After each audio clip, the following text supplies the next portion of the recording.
La Cour de cassation vient de rendre 2 arrêts, dont un arrêt commenté au rapport annuel sur le défenseur syndical, et ça me donne l'opportunité donc de faire une vidéo sur les défenseurs syndicaux pour d'abord expliquer qu'est-ce que c'est qu'un défenseur syndical, et après pour vous expliquer qu'en droit du travail, dorénavant, devant la Cour d'appel, eh bien en fait on est dans le cadre d'une procédure avec représentation obligatoire. Qu'est-ce que ça signifie concrètement? Ça signifie que le salarié doit être représenté soit par un avocat, soit par un défenseur syndical.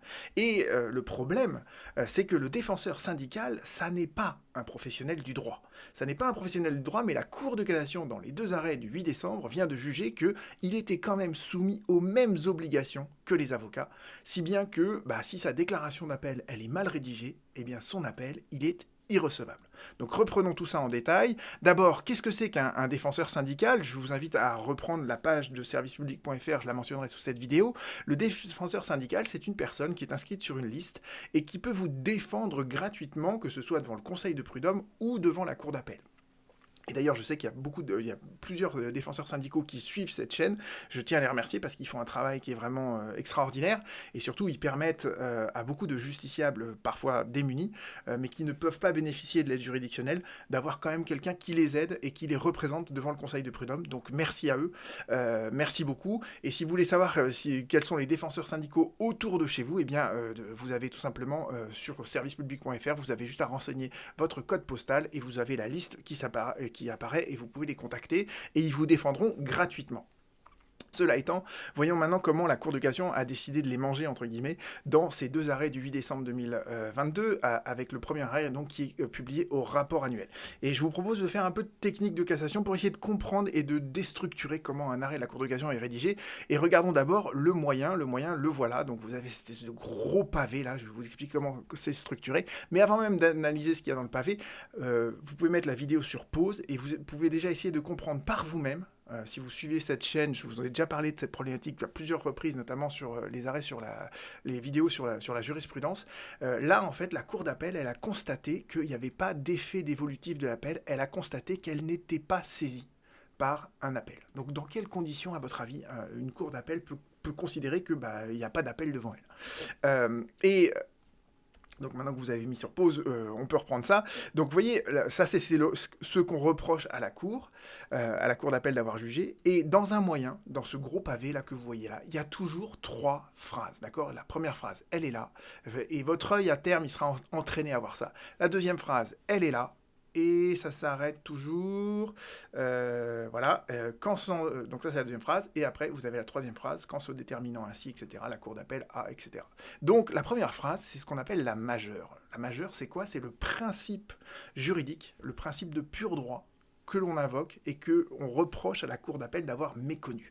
Et là, qu'est-ce qu'elle invoque? La salariée, elle invoque en fait le droit d'accès au juge. Le droit d'accès au juge, donc c'est l'article 6.1 de la CEDH, c'est le procès équitable, et la CEDH, elle a toujours dit que le droit d'accès au juge, il n'est pas absolu, il peut être limité. Donc il y a des limitations à l'accès au juge, mais ces limitations doivent être proportionnées, et elles doivent être justifiées par un objectif en particulier. Et donc là, en fait, ce que dit la salariée, elle dit, mon accès au juge, mon accès à la cour d'appel, il a été violé et ça a été, c'est contraire en fait au principe du procès équitable parce que la limitation qu'on m'a opposée en fait, elle est disproportionnée. Alors pourquoi elle est disproportionnée? Parce que, et ça c'est la majeure, vous voyez, c'est le principe juridique. Dans la mineure, vous expliquez ce qu'a jugé la cour d'appel et pourquoi, à votre avis, c'est contraire à votre principe juridique. Donc là, en l'espèce, dans la mineure, la salariée, dans son pourvoi, elle dit, voilà, la cour d'appel, elle a retenu qu'elle n'était saisie d'aucune demande, qu'il n'y avait pas d'effet dévolutif de l'appel. Pourquoi? Parce que dans la déclaration d'appel, on n'a pas mentionné les chefs du jugement et il n'y a pas eu de régularisation après par des conclusions ou par un nouvel appel. Donc en gros, voilà ce qu'a jugé la cour ce qu'a constaté la cour d'appel, c'est qu'il y avait une déclaration d'appel et il n'y avait pas la formule sacramentelle qui reprenait en fait tous les dispositifs du jugement qui étaient critiqués devant elle. Donc d'accord, c'est un formalisme, qui est sanctionné donc par l'irrecevabilité de l'appel. Donc, vous voyez, on prive complètement le justiciable de la possibilité d'aller devant la cour d'appel en raison d'une règle, d'une limitation qui paraît effectivement un peu disproportionnée. Pourquoi on a besoin de ce type de formule sacramentelle? Et ce que dit la salariée dans la conclusion de son moyen, eh bien, le reproche qui est fait, c'est de dire, bah voilà, ça c'est effectivement, cette réglementation-là, elle s'applique effectivement aux avocats, mais on pourrait quand même se poser la question, dans les circonstances particulières de cette espèce, si un salarié qui est défendu par un défenseur syndical, ce défenseur syndical n'étant pas un professionnel du droit, est-ce qu'on doit vraiment appliquer à la lettre ces articles-là du Code de procédure civile, ou est-ce qu'on ne doit pas atténuer voyez, le formalisme d'une déclaration d'appel qui est faite par un défenseur syndical. Donc la question qui est posée, c'est de savoir, le défenseur syndical, ce n'est pas un avocat, est-ce qu'on doit lui appliquer le formalisme rigoureux que l'on applique aux avocats dans le cadre de la procédure avec représentation obligatoire devant la cour d'appel. Donc ça, c'est la question du moyen, et la Cour de cassation lui répond, eh bien, effectivement, et elle fait œuvre de pédagogie, hein, pour le coup, il faut bien reprendre son raisonnement, elle nous dit depuis 2016, donc ça c'est le décret qu'il a instauré, depuis 2016, la procédure d'appel d'un jugement des conseils de prud'homme est soumise aux règles de la représentation obligatoire et les parties ne peuvent être représentées que par un avocat ou par un défenseur syndical. Donc, c'est ce que je vous ai dit depuis le début de la vidéo, en première instance, on est dans le cadre d'une procédure orale et il n'y a pas de représentation obligatoire, on peut se défendre tout seul, on peut se faire défendre par un défenseur syndical, voire par un avocat, mais quand on arrive au niveau de l'appel, c'est une procédure écrite, j'ai mal écrit ça, avec représentation obligatoire, et simplement il n'y a pas de monopole de l'avocat puisqu'on peut également se faire défendre par un défenseur syndical. Ce que nous dit la Cour de cassation après, c'est toute une série de... Elle nous résume un peu le code du travail, si vous voulez. Elle nous dit, bon, bah, le défenseur syndical, il est inscrit sur une liste qui est arrêtée par donc le préfet, je crois, enfin par la DRET. D'autre part, ce défenseur syndical, il est sélectionné en fonction de son expérience des relations professionnelles et de ses connaissances en droit social, mais surtout, ce défenseur syndical, quelle que soit la formation qu'il a au départ, il reçoit une formation obligatoire avant de pouvoir exercer donc son mandat de défenseur syndical. Ce que nous rajoute après la Cour de cassation, c'est que si le défenseur syndical n'exerce pas sa mission pendant un an, eh bien on le retire d'office de la liste des représentants syndicaux.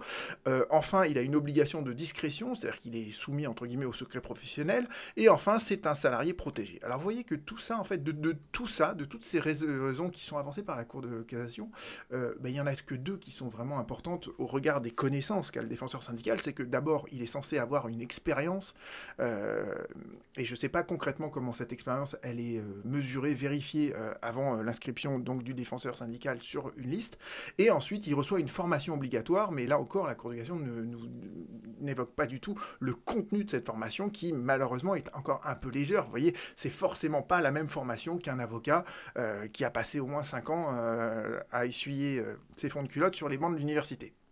Donc vous voyez que, voilà, c'est les deux seuls, la compétence juridique d'un défenseur syndical, elle se résume à ça, et tout le reste, toutes les autres argumentations, tous les autres arguments qui sont invoqués par la Cour de cassation, ils n'ont strictement rien à voir avec ses compétences juridiques. Et pourtant, la Cour de cassation, au terme de ce raisonnement-là, elle parvient à cette conclusion que, eh bien, en fait, toutes ces dispositions du Code du travail que je viens de vous donner, eh bien, elles sont destinées à offrir aux salariés, donc, les mêmes garanties, des garanties équivalentes à celles qu'il pourrait avoir, celles dont il pourrait bénéficier s'il était représenté par un avocat.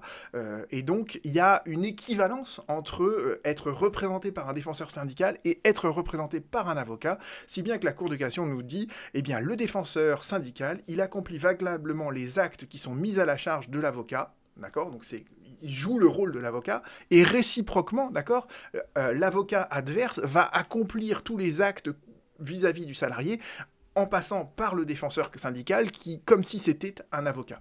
Donc, la Cour de cassation parvient à cette conclusion, s'il n'est pas un professionnel du droit, et elle admet que c'est pas un professionnel du droit, néanmoins, il est soumis aux mêmes charges procédurales qu'un avocat, et ces charges procédurales ne présentent pas un caractère excessif, donc il doit faire sa déclaration d'appel de la même manière qu'un avocat, et si jamais il a oublié de mentionner les chefs du jugement qu'il critique, eh bien l'appel malheureusement ne peut pas s'effectuer, l'effet dévolutif de l'appel ne se produit pas, et donc l'appel est irrecevable. Donc vous voyez, c'est ça la solution qui est retenue par la Cour de cassation, qui répond clairement aux moyens dont elle a été saisie, et bon, ça paraît un peu discutable parce que effectivement on peut penser qu'un défenseur syndical, il n'a pas les mêmes connaissances qu'un avocat et qu'il peut commettre des erreurs de procédure parce qu'il est peut-être pas rompu à ça.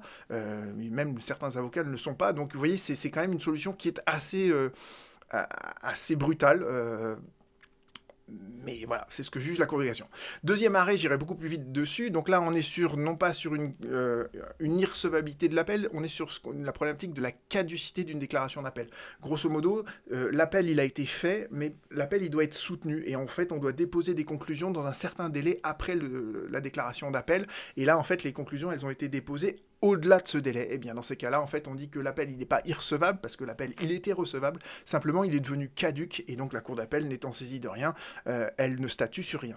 Et là, en fait, on invoque donc cette fois le principe de l'égalité des armes dans la majeure, et on dit que en fait, il y a une inégalité des armes. Pourquoi ? Parce que en fait, les défenseurs syndicaux, ils n'ont pas accès au RPVA. Les avocats, en fait, ils ont ce qu'on appelle le réseau privé virtuel des avocats, le RPVA, qui est une sorte de gros intranet dans lequel ils peuvent déposer les conclusions, les déclarations d'appel en ligne, d'accord, comme s'ils envoyaient un mail, d'accord. Et les défenseurs syndicaux, comme ils ne sont pas avocats, ils n'ont pas accès au RPVA.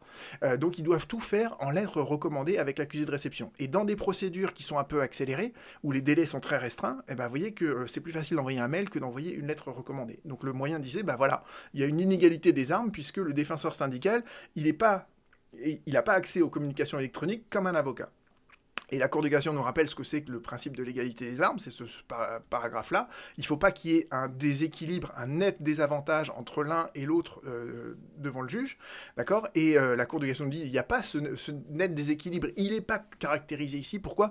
Parce qu'en fait, pouvoir remettre les lettres, les actes de procédure par lettre recommandée avec avis de réception, c'est peu onéreux, c'est facile à faire, donc c'est pas un net désavantage par rapport au fait de pouvoir le faire par la voie électronique. Donc quand bien même les défenseurs syndicaux n'ont pas accès au RPVA, ils ont accès au service de la Poste, et ma foi, c'est suffisant pour qu'on écarte toute rupture d'égalité des armes. Donc vous voyez que ces deux arrêts importants, parce qu'ils nous disent que le défenseur syndical, il est vraiment soumis au même régime que les avocats, même s'il n'a même pas accès à toutes les facilités qu'ont les avocats en termes de communication avec le juge, d'accord. Et donc voilà, les défenseurs syndicaux doivent faire attention dans leur déclaration d'appel, éventuellement recevoir des formations pour ça. Moi, je veux bien faire une formation d'ailleurs à ce titre. Donc, si vous voulez qu'on organise ça, n'hésitez pas à me contacter. À bientôt.